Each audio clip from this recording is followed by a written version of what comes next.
Okay, good morning, everyone. So let's begin Good our morning. lesson for this morning. Yes, good morning, good morning. So I know you are tired because you have already your classes this morning with the other subjects, but we need to discuss this one because we are on a research. Again, pag wala pong internet connection, we need to replace and find another time for our math subject. Again, we are on a research. That's why I am doing this one. So to begin with, let us put ourselves in the presence of the Lord. In the name of the Father, the Son, the Holy Spirit. Amen. Lord, we thank you that we have internet connection today. May you help us listen, participate, and learn new things in mathematics today. Lord, give us your knowledge, give us your guidance, give us your protection, and give us your Holy Spirit to guide us this morning. This we ask in Jesus' name we pray. Amen. So good morning, everyone. Once again, good morning. Good morning po, Good sir. morning po. Okay, so to begin with our lesson, I would like you to open menti.com, and we will on that menti.com you will type what is your feeling today. So, but before you're going to type your feelings today, you must identify what type of measures this feeling is all about. Example, I am 38 degrees Celsius today because of the hot temperature. Or if you are in a cold room, I am at 20 degrees feeling today. Ganun po. If you are very tall naman, I am 6 feet tall enough this morning. Mga ganun po. Or if you are feel heavy today because you are already eaten, so you type I am 35 kilograms heavy feel today, or mga ganun po. Something that you are going to use measures of your feelings, or something that I am 12 years old young this morning. Ganun po. Something like that. So I hope you identified what I'm trying to say. So please open menti.com and follow Ano the po yun, sir? menti.com, menti.com.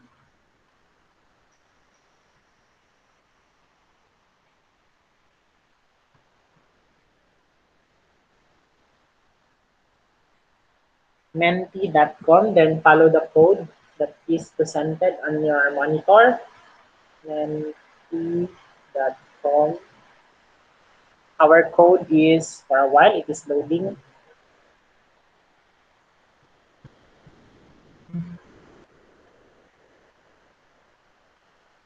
Four three five six 261. That is our code, 4356261. So start typing if you are now um, if you already joined the menti.com for our first game. Again, you identify your feeling today in numbers. Example, 24 degrees cold because it's cold today, or I feel like 4 feet tall because you are tall enough, etc., etc., etc.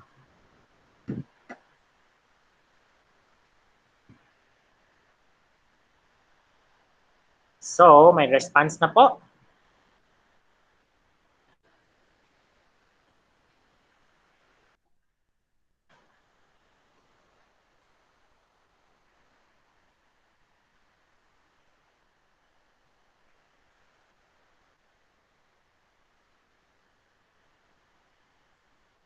So, she feels like, or he feels like 13 years old today.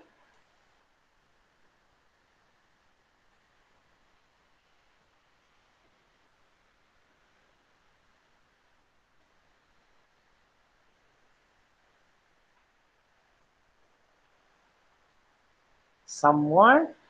There are only 2 students who came in.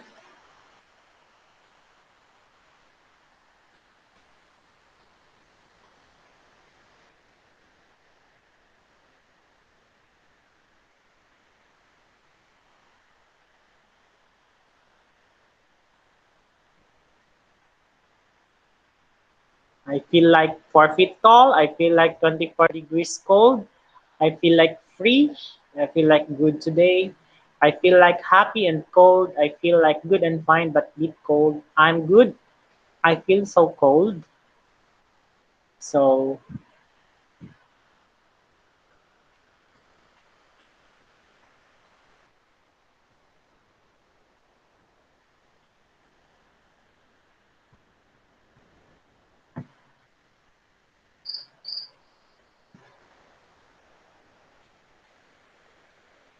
still waiting for the others to come in. I feel like I am empty today. I feel 0 degrees cold. Maybe air condition sa kanyang kwarto. So still waiting for the others to come in.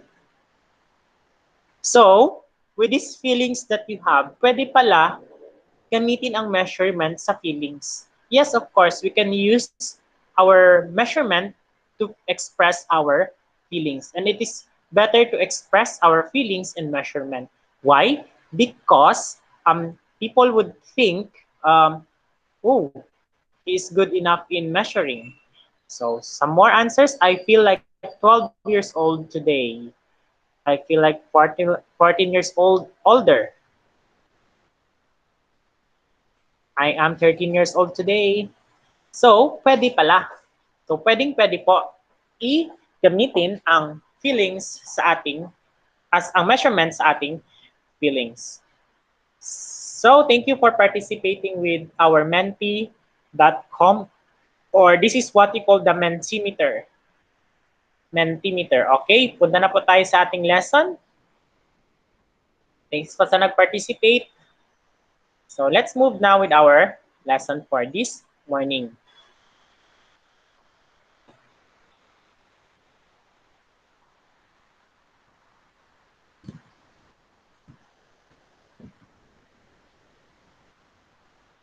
Again, that activity is what you call the Mentimeter.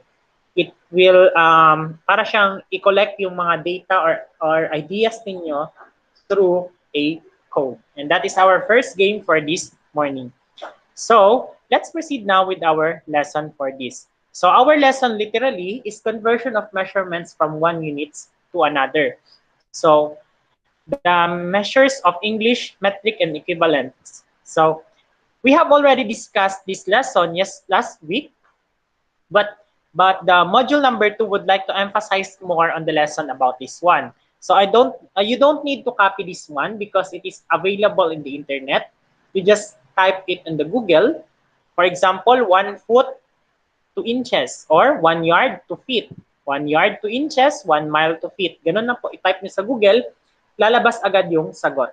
So, tulad ng sinabi ko, pag mag-search kayo sa Google, i-type nyo yung 1 foot to inches. Ganyan po. Take note, palaging merong 1 dito sa dulo kasi pag wala po kayong 1 na nilagay, hindi po lalabas sa Google yung tamang sagot.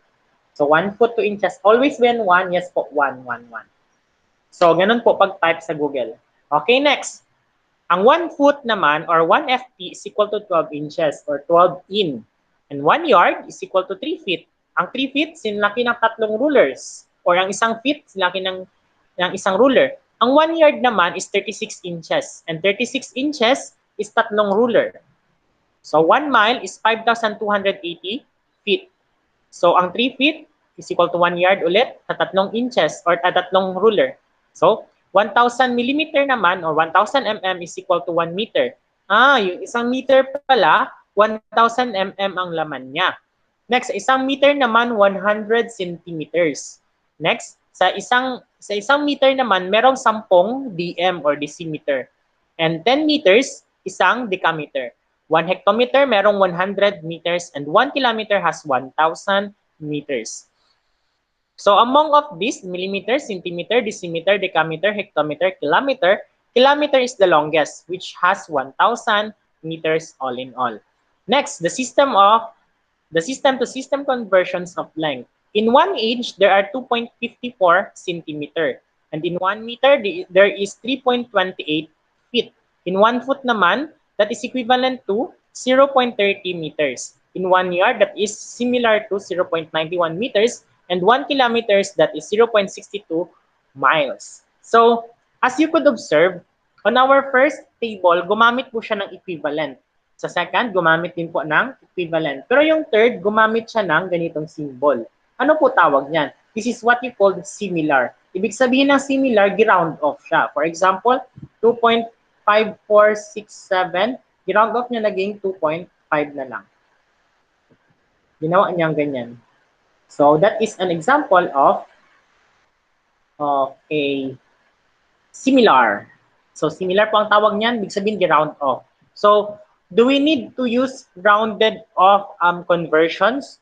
If I were to ask, you have to use at least 4 or 5 decimals, decimal number rather than rounded off into decimal places. So ganun po. Yun po yung opinion ko. Okay, next. Unit of mass in English system. 1 ounces or 1 OZ is equals to 437.5 grains. And 1 pound or LB is equal to 16 ounces or 16 ounce. And 1 ton is equal to 2,000 pounds. So that is how heavy 1 ton is. Ang isang ton para siyang nasa 50 bigas, 50 sako ng bigas. Next. 1 gram is 1,000 milligram or mg. And 1 gram also or 1 G is equals to 100 centigram or Cg. 1 kilogram naman, meron siyang 1,000 grams.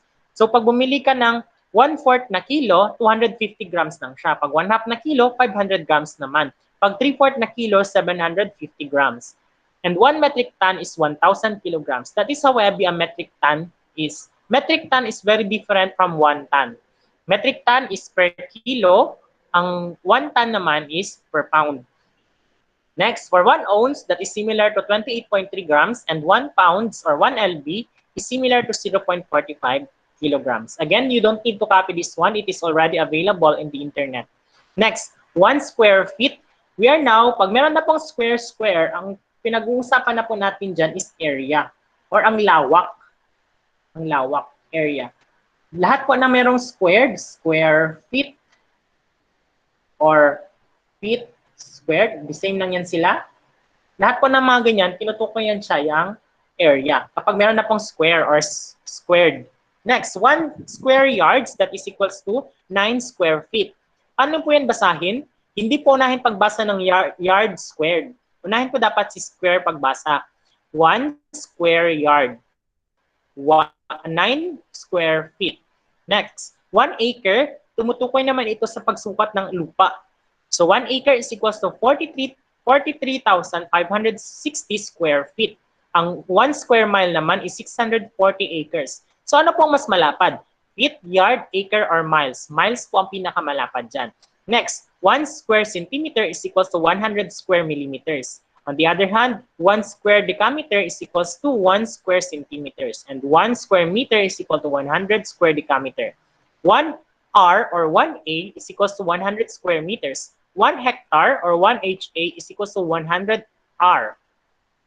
100 hectares or 100 HA is equals to 1 kilometer or 1 square kilometers.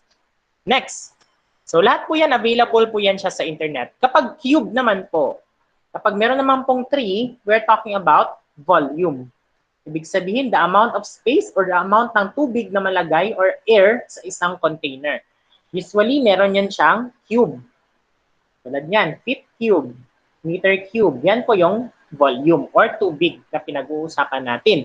So, 1 cubic feet is equals to 1,728 cubic inches. And so on and so forth. Next.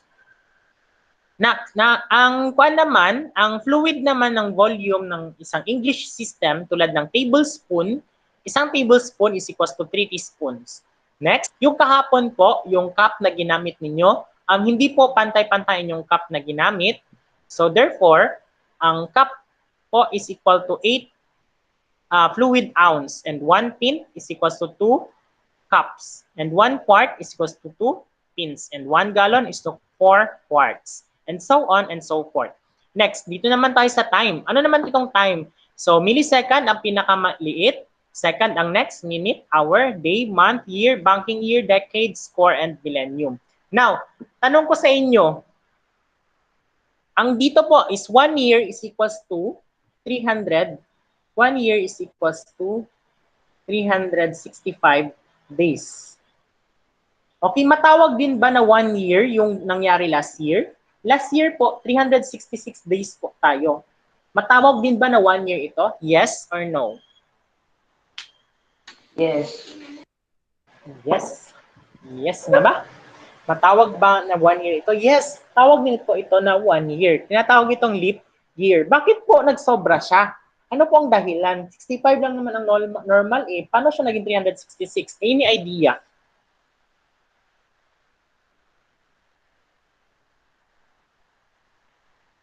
Wala po idea. So, if you look at your calendar, represent ko ha. If you are going to look at your calendar, ano ba?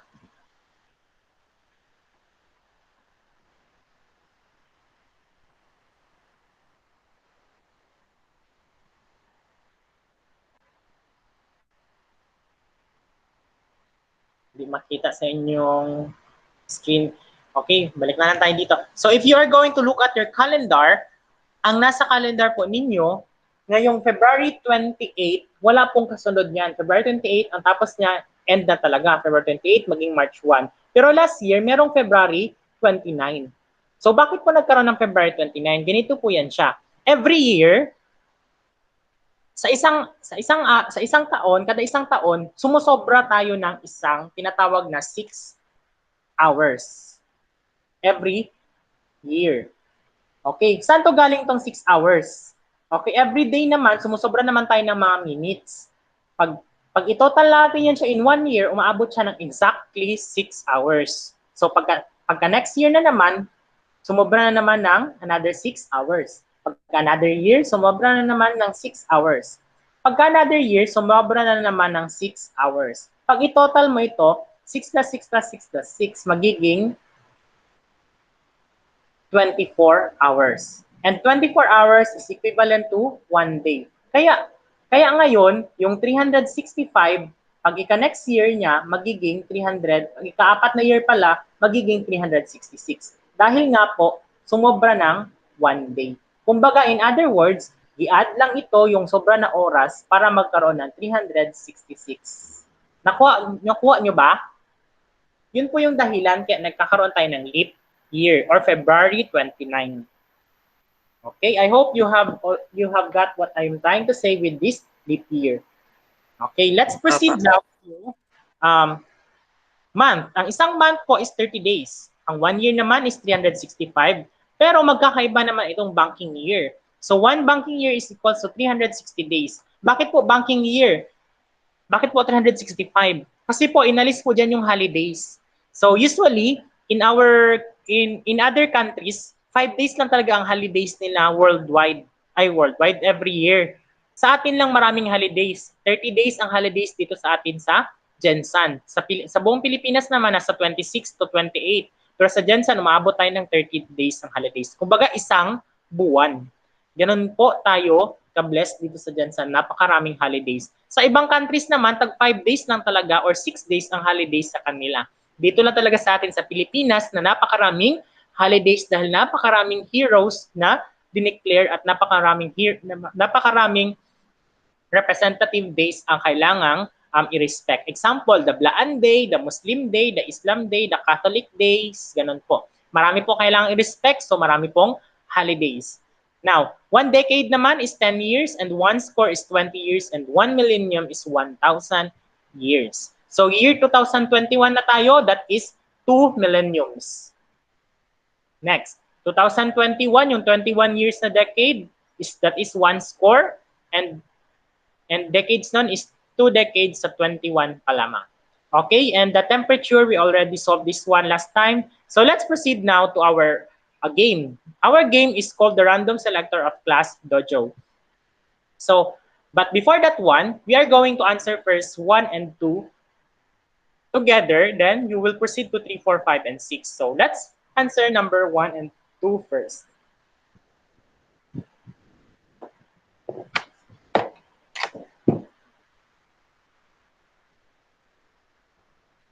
Okay, number 1. Sabi po dito, convert inches to feet. So, ito yung i-google nyo. I-google nyo agad, inches to feet. Punta kayo sa Google, i-type nyo lang 1 inch to feet. 1 inch to feet.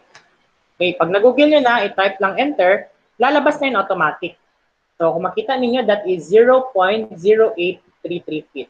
So, yan yung gagamitin natin dito sa pag-solve.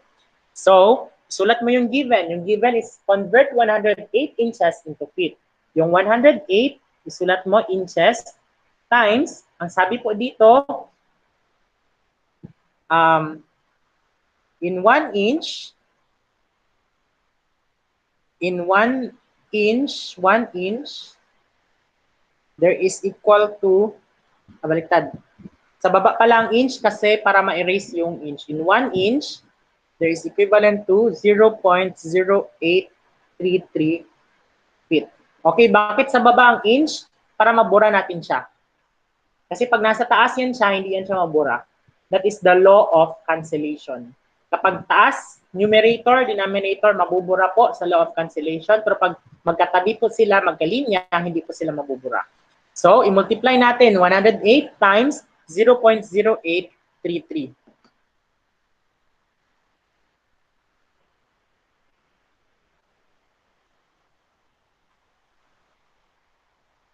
So, the answer here is 9 feet. Pag i-multiply natin 108 times 0.833, ang sagot is 9. Then ano po yung natira? Na-erase naman yung 2 inch, ang natira na lang si feet. So yan na yung sagot. Okay, 9 feet. I hope you got it right. So please copy the answer for example number 1.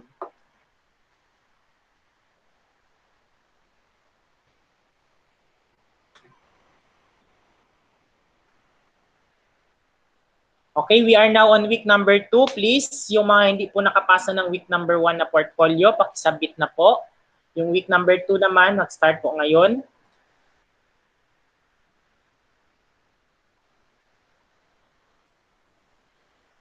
Again, class, submit only the things that I am asking for to submit. Huwag po i-submit yung mga hindi ko po pinapapasa.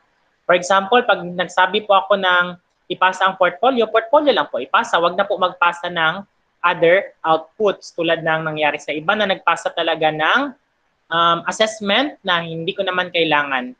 Kasi nasagutan na natin yan online, so nagdoble-doble na ang inyong sagot. Meron na kayong answer, kayong printed na answer. Again, pag sinabi ko lang po na ipasa, yun lang po ang ipasa para hindi po kayo mapagod.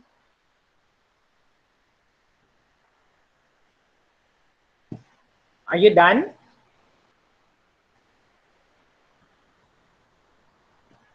Apa.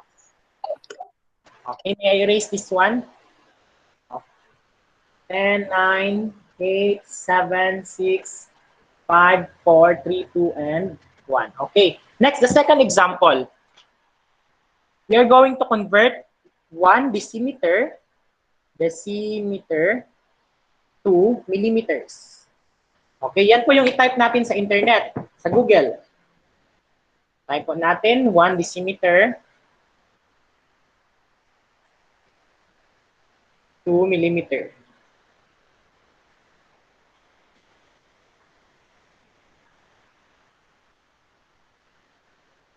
For a while, naghina talaga ang internet ko.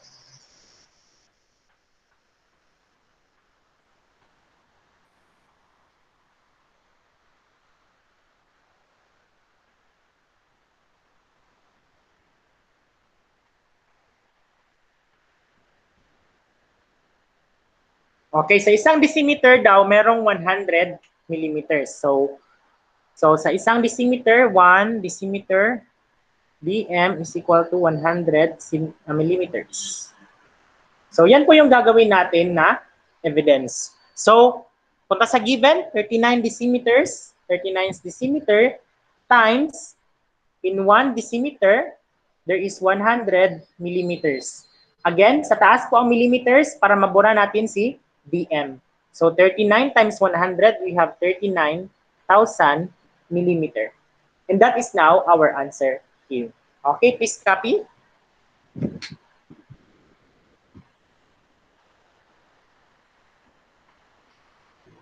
I am sorry class, not 39,000 but 3,900 millimeter. Sobra ng 0.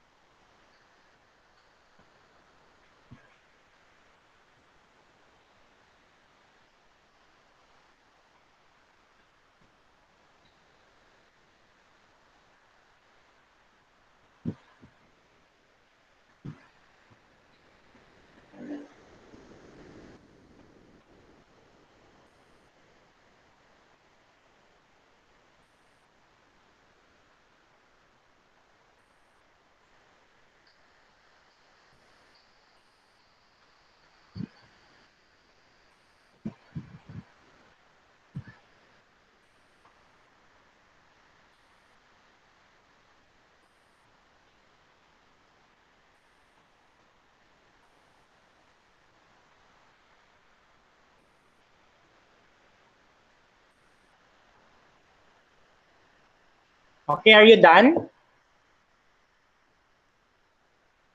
Yes. Okay, proceed naman tayo sa number 3, 4, 5, and 6. In this case, you will be the one who will do this one. Similar to what I did, you follow lang yung ginawa ko. Una-una, gi-search ko muna sa internet. Gisulat ko muna ang 1 decimeter to millimeter. Tapos gi-search ko sa internet kung ilan ang 1 decimeter to millimeter. Ito yung na-search sa internet. Tapos, i-multiply ko na siya sa given at saka yung na-search ko sa internet. Tapos, gilagay ko yung sagot.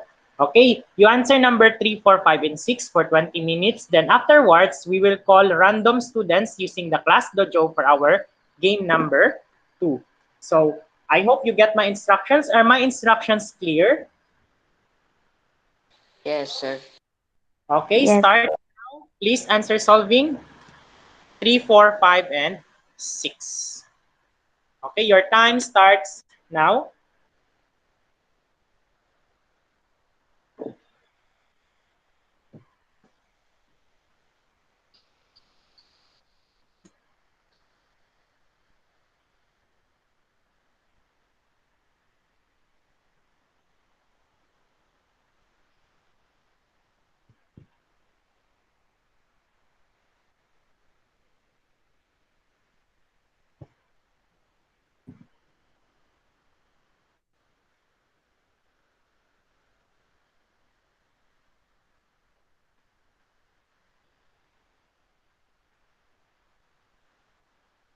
Again, this is a 20 minutes activity. Don't hurry, don't pressure yourself. It is 20 minutes.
Okay, 10 minutes left.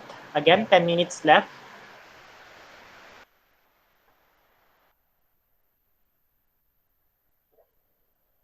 Just type done if you're done.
Tapos, so maybe she already knew this one before. Same with Matthew, she's already done. He is already done rather.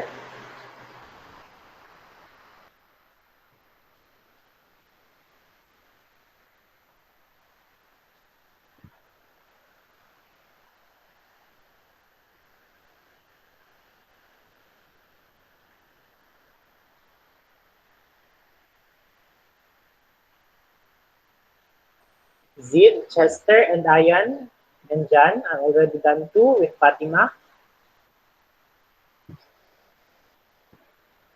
So, abot na natin ng 15 minutes, then we will check that one. So, prepare your answers. I'll be calling randomly using the Math Dojo or the Class Dojo.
So let us check now. So prepare your answers. So I'll be calling random students in 3, 2, 1.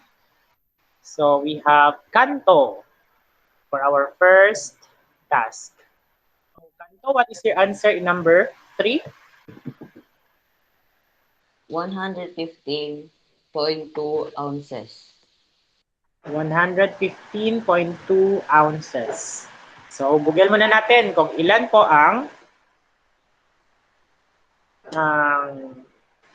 pounds to ounces.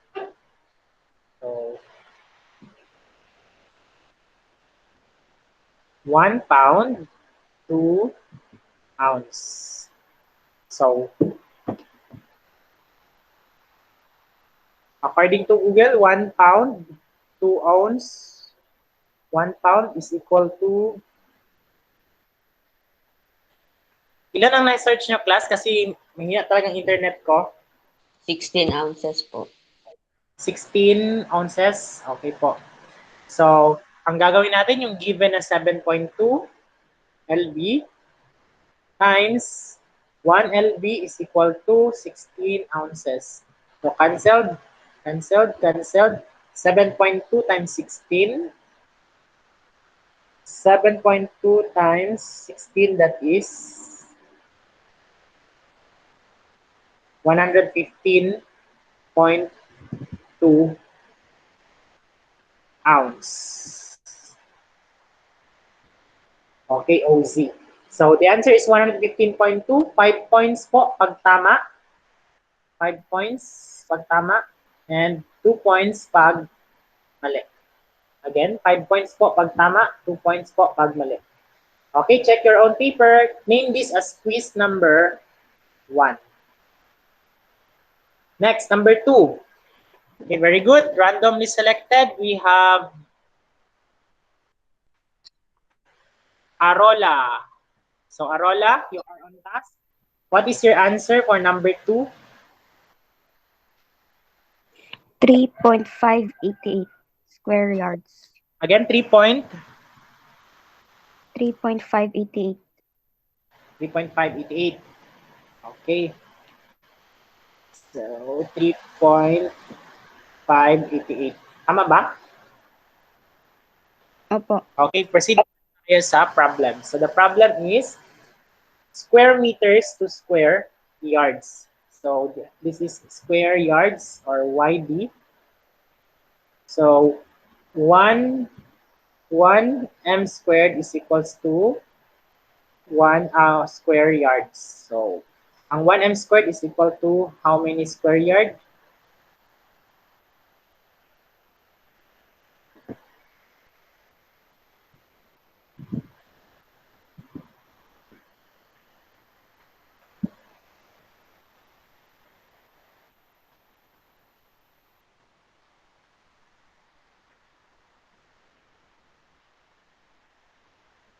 Okay, ilan po ang na-search ninyo? Wala talaga akong internet.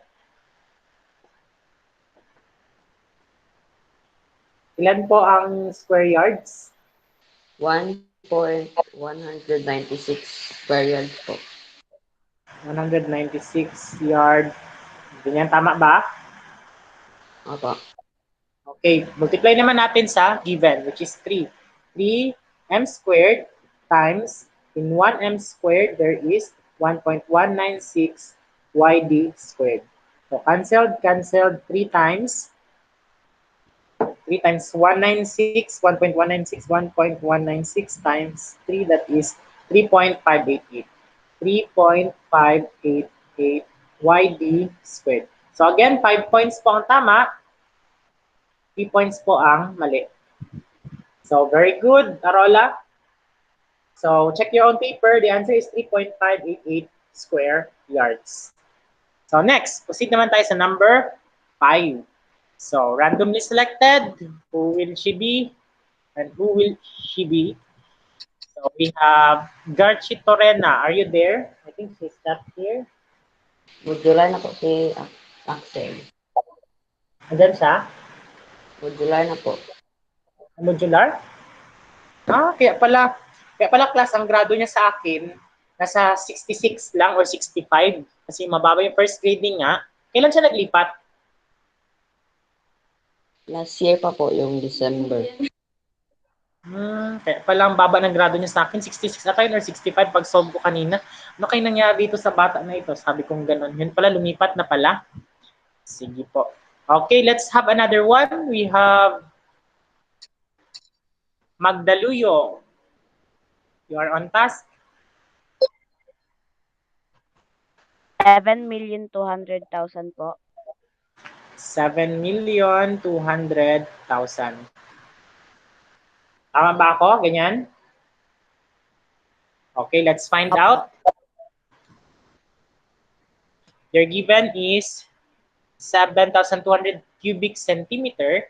cm cube is how many liter? Ilan po yung na-search mo?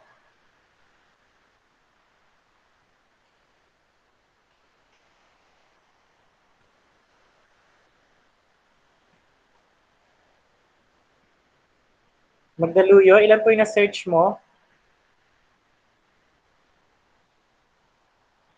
Wait lang po.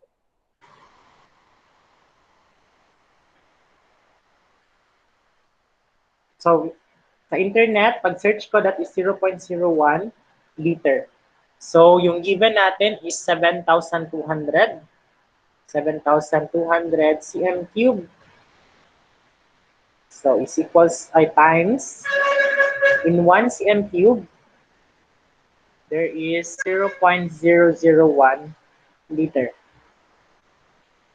So, multiply natin, 7,200. That is 7.2 only. 7.2 liters. The answer is 7.2 liters. Mali po yung sagot mo, nabaliktad mo ata. So, I think 7.2 ang answer po. There's ang na-search ko, sir. Ha? Meters? Okay. Kaya pala. So, the answer is 7.2 liters. 5 points po ang correct. Cubic meters ang na-search ko, sir. Sige, okay lang po. So, 5 points ang correct, 3 points po ang mali. 2 points pala, 2 points. 2 points ang mali. So, please check your own paper. Let's go now to number 6. So, for number 6, the lucky one is Balingit. Are you there? Zid? Yes, he is there. You're on task. What is your answer, Zid? 4,800. Let's find out if his answer is correct. So 4,800, the given is 3 cups. So 1 cup is how many tablespoons? So search natin 1 cup, 2 tablespoons. There is 16 TBSP. So the given is 3 cups. 3 cups times, in 1 cup, there is 16 TBSP. So cancel 3 times 16, that is 48. Nasobra po ng 2 zero. 48 is the answer. Who got the correct answer for this number 6? So 5 points ang tama, 3 ang mali. So may nakatama po. We have Ayan Aguilar. So kindly total your score and add it. So the total score is 20 over 20. And name it as Q number 1. Tapos picturean po, isend po sa akin sa ating page sa www.facebook.com/umang2021. Okay, before we end our class, because it's already lunchtime, we will have a picture attendance first. Kindly open your cameras.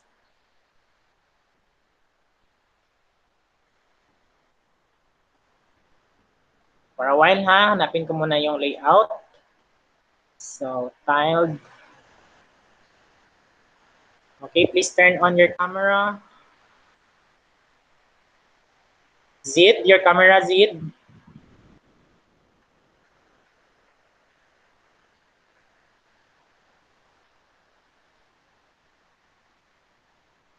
Fatima, your camera. Ayan, your camera. Fatima, I think Fatima is not here. Zid, your camera, Zid. So in 3, 2, 1, smile. Okay, nahuli ko po si Fatima. So, yun po. Thank you po. And I hope you enjoy our lesson for this day and tomorrow again. So, thank you so much. God bless. Happy lunch. Thank you po, sir. Goodbye. Goodbye po, sir, and thank you po.